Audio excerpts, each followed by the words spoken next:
and that's psychopathic. Not that many of them. Sociopaths, on the other hand, are made. They're not generally born. Most people are made crazy into sociopaths. Now, the primary difference is with a psychopath that I'm just doing me. What's right and wrong is irrelevant. It's me. I'm just me. They don't even know the difference. A sociopath will do horrendous and horrible things like cut your hand off. They know that cutting your hand off was wrong, but they don't really give a shit. They don't care. And sometimes for them, doing it is fun and a good time. So people that are into causing cruelty, torture, and torment of people, and it's just par for the course for them. Either they're psychopaths born that way and don't really know what's up because they don't really know the difference between right and wrong. They just know what they want and what they're trying to do. Or they're sociopaths that do know the difference and really just don't care. And usually they are made because some monster got their hands on them.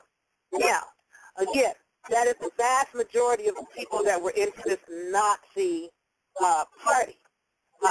And the sheriffs, or so-called Bushes, were amongst them. Now, it's an amazement that the Bushes are basically German, but today they claim that they're Jew. Well, a lot of people that are claiming to be so-called Jews really are not so-called Jews. They're really Nazis that escaped persecutions for their horrendous crimes against humanity, and they were going to be brought up on international charges for international war crimes.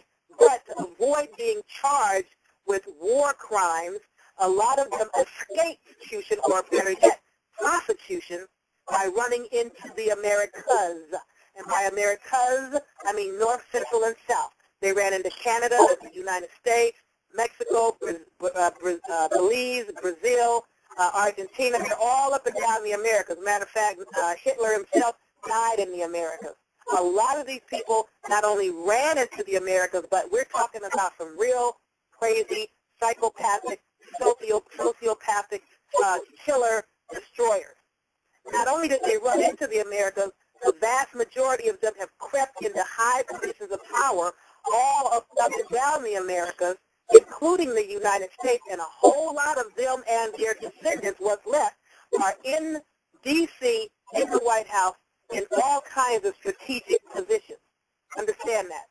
Now, the reason that's significant for you to know is if you understand that you're dealing with Nazis who are about totalitarianism, which is total control by the government, or fascism, which is nobody can dissent or disagree with anything they say or do. If you do, you can and will be persecuted or killed. That's just the nature of it, okay? And that's one of the reasons why the fascists fly in D.C. a lot. When you see when the president's speaking, a lot of times those bundle of sticks, Dr. Suzar calls them a bundle of sticks, but a bundle of sticks are on either side of the president a lot of times when they're speaking, because they're attempting to push fascism where one individual is going to control everybody and nobody better not dare disagree or dissent or have a complaint. Now, they set a lot of things in motion by causing people a lot of fear that, like they use with communism, witchcraft, heresy. We pick a thing, anything. At some point in time, the same group of people or the same group of individuals thinking like this will launch a scenario and then trigger fear in everyone else and make it okay for them to torment, torture, and outright murder without cause people that dissent them by accusing them of being something messed up, like a heathen or a witch or a communist or a terrorist or whatever the buzzword is. They come up with these buzzwords. So it's Nazis that crept into the White House. Never mind the fact that everybody wants to know what's Barack Obama's background. There were people that were trying to bring up George Bush Sr.'s background. It's like, yo, hold up. He was born in Germany. He is not from here. He's not only that, he's a Nazi and has no business presiding over this country. Well, Bush himself, Sr., George H. Bush Sr., said himself, if the American people knew what we Bushes, well, he didn't say we Bushes, he basically said, if the American people knew what we have done, they would string us up from lampposts. That's what he said out of his own mouth. Now, most people either didn't know about that, didn't realize he said it, or didn't know what he was talking about. Well, the so-called Bushes have done a lot of damage, and this Military Commissions Act is one of these things. And I have to lay this foundation so you guys will see what they did. They set up the taking down of the Twin Towers. So this was done during George Bush Jr. or George W. Bush. So that they could set up things like the Patriot Act and this Military Commissions Act. Now, a lot of things are strategically laid in place, but most people either don't know about them or can't see them for what they are, or they figure, well, they're never going to launch that and it's never going to happen. All you need is the wrong individual to step into the White House, and we all have a problem here. Now, they're laying this foundation for another crazy Nazi Adolf Hitler type dictator. And they set up the legislation such that the people cannot complain, cannot dissent, and if you do, you can and will be classified a enemy combatant. Well, because the people in this country felt that it is okay when it comes to enemy combatants or terrorists to torture and torment them, you create a very deadly and dangerous precedent to find themselves with that slippery slope sliding down to your own doorstep. Now, as long as, and by that I mean as long as people feel like, well, they were terrorists and they're the Taliban, or they're dark-skinned people, or they're ragheads, or whatever it is that somebody thinks this is about, you feel it's okay and they should be treated any kind of way. They don't deserve any better. What you fail to understand and comprehend is who was in charge at the time, what their mindset was, and what they're laying foundation for because of the Nazi agenda that never stops. Now, I'm hoping that you all have this up on your screen, this Military Commissions Act, so that we can go over this together. Now, Military Commissions Act of 2006, Section 5 says this, and it's titled, Treaty Obligations Not Establishing Grounds for Certain Claims. Part A, and that's the only part I'm going to concern myself with right now. In general, no person may invoke the Geneva Conventions or any protocols thereto in any habeas corpus or other civil action or proceeding to which the United States or a current or former office, employee, member of the armed forces, or other agent of the United States is a party as a source of right in any court of the United States or its states or territories. That is the most loaded, most dangerous thing I have ever seen. And I'm sure there's more, but I haven't seen everything. I just think that people need to know about this, need to be aware that this is on the books, and need to be clear on exactly what that little bitty paragraph is really saying to you. Now, keep in mind that the ACLU, also known as the American Civil Liberties Union, along with a few intellectual, and by that I mean people that are alert and astute, y'all got stuff this up. A handful of people raised heck and squawked about the unusual, cruel and unusual and inhumane torture and treatment of people held in Guantanamo Bay. In order to shut down these complaints, a lot of legislation was put in place and a lot of legislation was changed to say, well, any enemy combatant of the United States has no rights.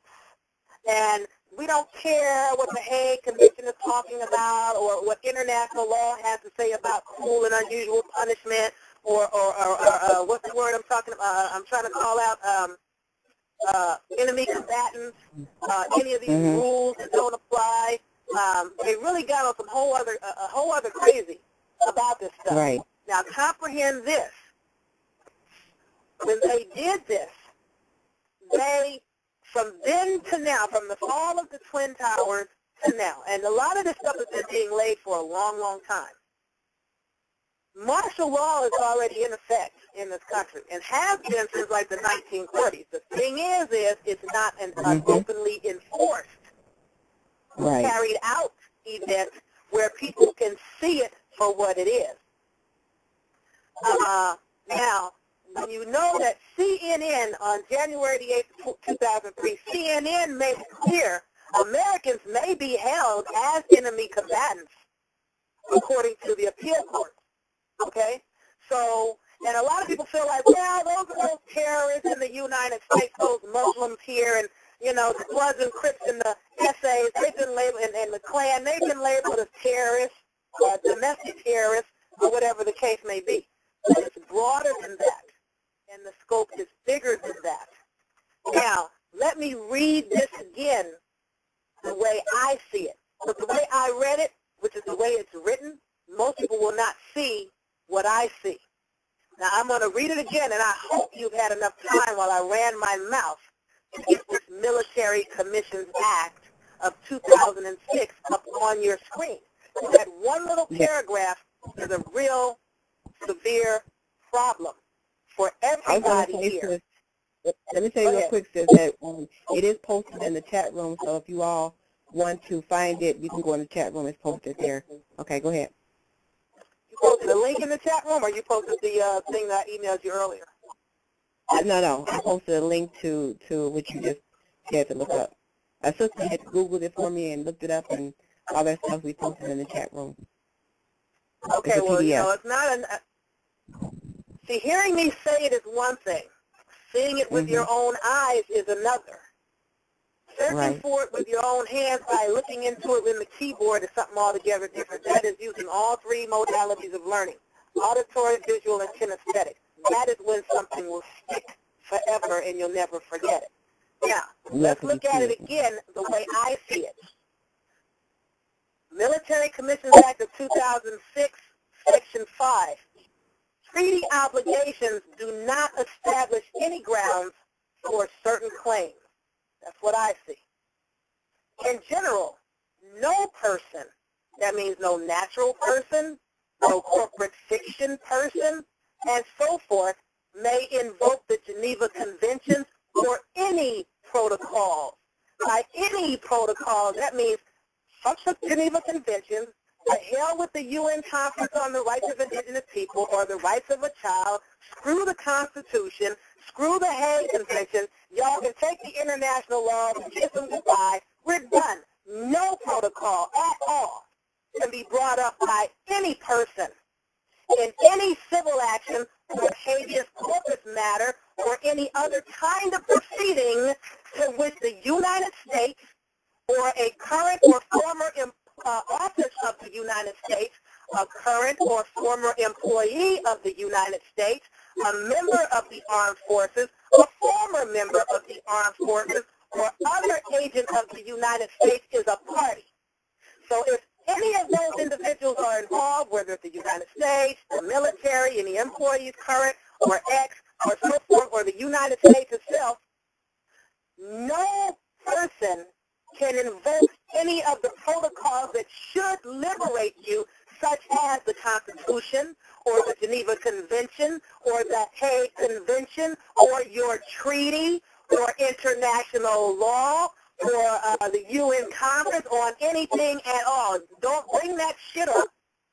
In any matter that's a civil action or a habeas corpus proceeding, if the United States is a party, if a current or former office of the United States is a party, if any employee or former employee of the United States is a party, if a member of the armed forces or former member of the armed forces is a party, or any other agent of the United States is a party, if any of them are the party, you cannot use any of these protocols as a source of your rights to get your ass out of any matter in any court in the United States, its states, or its territories. Do I need to say it again?